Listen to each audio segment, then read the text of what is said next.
to get the lesson here. We have to get the lesson here.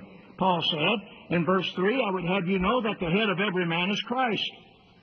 The covering of every man is Christ. The head of the woman is the man. The covering of the woman is the man. And the head of Christ is God. The covering of Christ is God.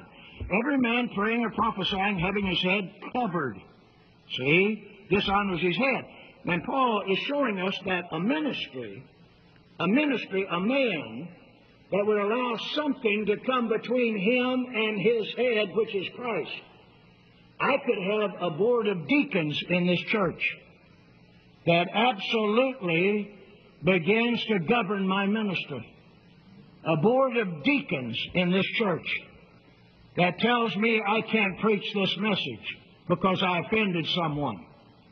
Then I have covered my head with a covering that's dishonorable to Christ. See, the covering has nothing to do with a hat. The covering has nothing to do with a sheet or a shawl or a piece of cloth.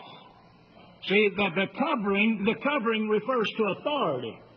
See, authority. See, Christ has a covering or a head over him, and that's God. Christ is covered. There's someone that's over Christ, that covers Christ, that is an authority over Christ that he can submit to and labor under and be blessed as he submits to and works under that covering or that authority, which in Christ's stead happens to be God. See, for the head of the woman is the man, the head of man is Christ, and the head of Christ is God. And so Paul went on to say in verse 4, every man praying or prophesying having his head covered dishonoreth his head, because the head of every man is Christ. And if I allow something to cover my head, besides the covering that God has already given me, which is Christ, then I'm dishonoring my head. See, every man praying or prophesying having his head covered dishonoreth his head. In other words, Christ is my head.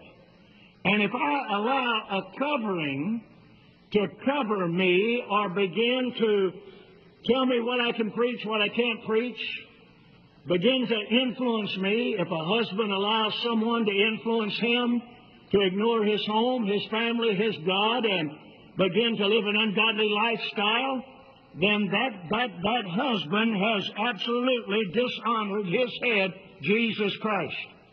He has allowed someone else to cover him or influence him or entice him and lead him into a lifestyle that his God-given head, Jesus Christ, would never permit him to do. So that husband now becomes dishonoring to Christ. See? And a man of God can dishonor his head, which is Christ. See, Paul said here in verse 3, the head of every man is Christ. See, the head of every man is Christ. Every man praying in verse 4, prophesying, having his head covered, and we're really talking about a man of God here, a minister. Every man praying or prophesying, having his head covered, dishonoreth his head. A real, true man of God cannot permit. There's no way that Paul could allow a board of deacons to tell him what he could preach, what he couldn't preach, where he could go, where he couldn't go, because Christ was Paul's head. Christ was Paul's covering. Then Paul went on to say in verse 5, that every woman that prayeth or prophesieth with her head uncovered dishonoreth her head, for that is even all one as if she were shaven. Now, Paul is still not talking about hair here. He said, every woman that prayeth or prophesieth with her head uncovered. Now, Paul has already said in verse 3, but the head of the woman is the man. Now, for a woman to pray or prophesy with her head uncovered, that means for a woman to function in religious activity without being delegated that authority, then she dishonors her head, which is the man.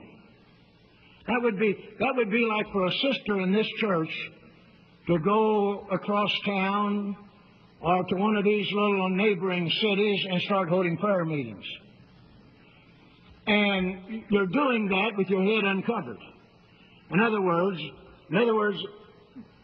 this man of God, the head of the woman is the man, this man of God has not authorized you to go to that little town and begin to hold prayer meetings in that home. And so when a woman prays or prophesying with her head uncovered, that means she has no spiritual authority to do what she's doing. But if someone in this church would be sent by me, delegated by me, to go to Ames, if a sister in this church was delegated by me to go to Ames every Friday night and hold a prayer meeting in another sister's home, then that sister could go and she could pray or prophesy because her head was not uncovered. In other words, she was under a covering. We have to get the lesson here. We have to get the lesson here. Paul said in verse 3, I would have you know that the head of every man is Christ. The covering of every man is Christ. The head of the woman is the man. The covering of the woman is the man. And the head of Christ is God. The covering of Christ is God. Every man praying or prophesying having his head covered, see, dishonors his head. And Paul is showing us that a ministry, a man that would allow something to come between him and his head, which is Christ. I could have a board of deacons in this church that absolutely begins to govern my ministry.